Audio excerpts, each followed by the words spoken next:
ค่ะมีแม่น้ำจะล้างค่ะกาวน้ำใสนะคะมีทันทยาจะเป็นกาน้ำใสค่ะแป๊บนึงค่ะหนูชื่อเด็กหญิงนกมลตันสุนทรนะคะชื่อเล่นชื่อเกศค่ะอันนี้ชื่อน้องเพชรชอิดานะคะตัวครูเวียงนี่ค่ะน้องมิ้นที่บ้านมันเข้ากล้องค่ะเข้ากล้องน้องมิ้นที่เอาส่วนมาสกุลชีวิตอันนี้ชื่ออะไรคะ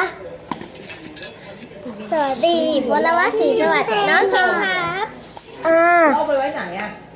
ชื่อเกนะคะนี่น้องเพชรอันนี้น้องเคนะคะนี่มิ้นนะคะเราจะมาเริ่มเดี๋ยวเราจะมาดูอุปกรณ์การทำสลามกันเลยค่ะก่อนแรกนะคะแล้วก็มีช้อนนะคะ ทั้งหมด4นะคะเพราะเรามีน้องด้วยต่อไปก็เป็นนะคะเป็นกาวน้ำใสแล้วก็โบแลกนะคะนี่เป็นโบแลกเห็นไหมคะผสมอะไรนะสีผสมอาหารค่ะเดี๋ยวเราใช้เราจะมาเริ่มทำกันเลยนะคะก่อนแล้วเดี๋ยวเราจะมาแบ่งกาวนะคะเอาน้องไฟมาเดี๋ยวพี่แบ่งให้ค่ะเฮ้ยเย่ยู1 ช้อนนะคะ1 ช้อนค่ะกาน้ำใสเข้มข้นหน่อยอุ้ยกาวน้ำอุ้ยเนี่ยแหละเท่า1 ช้อนเราเลยช้อนหนึ่งแล้วคนอย่าเพิ่งคนค่ะอย่าเพิ่งคนเดี๋ยวคนพร้อมกันค่ะพี่ก่อนเดี๋ยวคนพร้อมกันนะครับลูกขอก่อนเดี๋ยวได้แล้วยึดจับอันนี้พี่หน่อยจับอันนี้พี่หน่อยแล้วกาพี่หกนี่ของเรา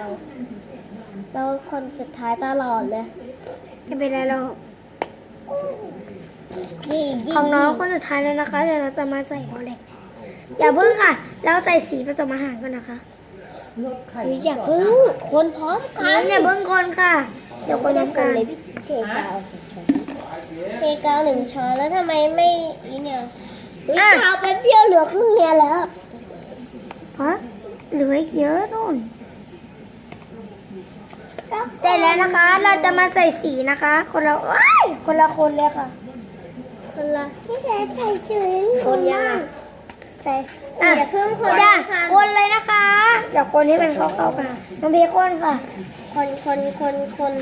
แล้วก็ใส่บอลยังไม่ใส่บอลแหลกนะคะให้สีเข้ากันก่อนให้สีเข้ากันก่อนนะคะเข้าจานค่ะแบบนี้เหรอของเราแดงแจ๊สเลยค่ะ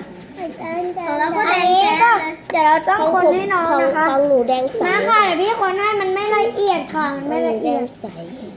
มาเร็วของผมก็แดงใสอันนี้นะคะก็ของคนนะคะ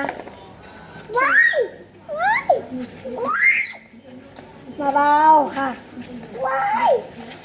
ของเราก็เข้ากันดีนะคะเดี๋ยวต้องไปจีค่ะแล้วดูของพี่คนให้สิ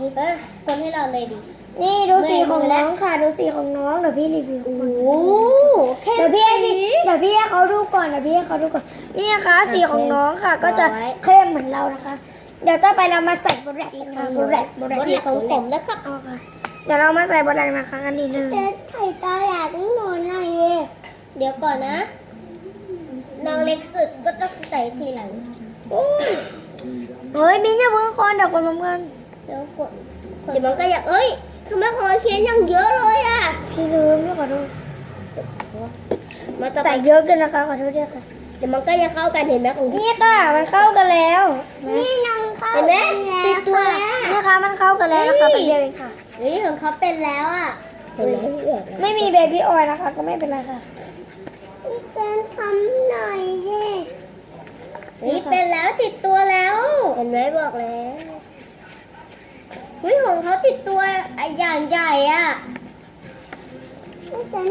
หนึบแล้วดูของเขานี่ค่ะของน้องได้แล้วนะดูของเขาดิหนึบเลยพี่เกศใส่อะไรให้หนูเนี่ยใส่อะไรมิ้นใส่เพิ่มเองไม่ใช่หรอคะหนูใส่ตีนหนึ่งพี่เกศใส่ปุกโคตรเยอะเลยอ่ะใส่ทำไมเยอะจังนี่ค่ะของเราติดตัวแล้วอ่ะเดี๋ยวคนไปเรื่อยๆนะคะมันจะติดตัวเนี่ยของเขาหนึบเปล่า ของเขาหนึบโอ้โหของลูกปิ๊กเข้มใสเลยเขียนโคตรยืดอ่ะโอ้โหติดมือโอ้โหดูของลูกปิ๊กดิอย่างเล็กครับดูดิไม่ใช่ดูดิ เห็นยัง พยายามส ไม่ ลาม ดูเป็นยัง ทำใหม่ดีค่ะ เดี๋ยวเราขอพักก่อนนะคะแป๊บนึงค่ะ